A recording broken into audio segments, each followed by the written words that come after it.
எல்லோருக்கும் வணக்கம்.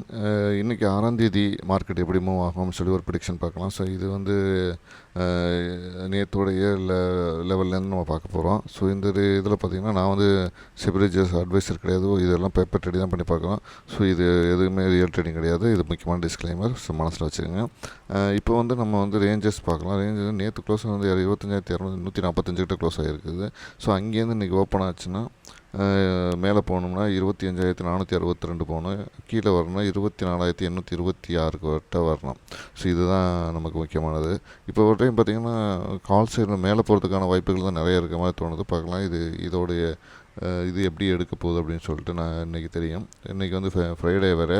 ஒன்று ஃப்ளாட்டாக இருக்கலாம், இல்லைனா ஹெவி மூவ்மெண்ட் இருக்கலாம், இல்லை ஹெவி டவுன் மூவ்மெண்ட் இருக்கலாம்.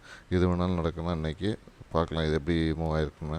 ஸோ அது இல்லாமல் நமக்கு ப்ரீமியம் ஸ்ட்ரைக்ஸ் வந்து இந்த ரேஞ்சுக்குள்ளே தான் இருக்குது. அதனால் நம்ம இன்றைக்கி பார்க்க வேண்டிய ஸ்ட்ரைக்ஸ் வந்து இன்றைக்கி ஃபுல் அண்ட் ஃபுல் நம்ம பார்க்க போகிற ஸ்ட்ரைக்ஸ் வந்து 25,100 தான் பார்க்க போகிறோம். அதுக்கான ப்ரீமியம் வந்து இந்த ரேஞ்சில் டச் ஆகுது அப்படின்னு பார்க்கலாம். 80, 159, 219, 318 இந்த ப்ரீமியமில் வந்து அது டச் ஆகுது அப்படின்னு சொல்லி நம்ம பார்க்க போகிறோம். எப்படி ஓப்பதான்னு நம்ம பார்க்கலாம். ஸோ இந்த வீடியோ உங்களுக்கு பிடிச்சிருந்துச்சுன்னா லைக் பண்ணுங்கள், கமெண்ட் பண்ணுங்கள், ஷேர் பண்ணுங்கள், மறக்காம சப்ஸ்கிரைப் பண்ணுங்கள்.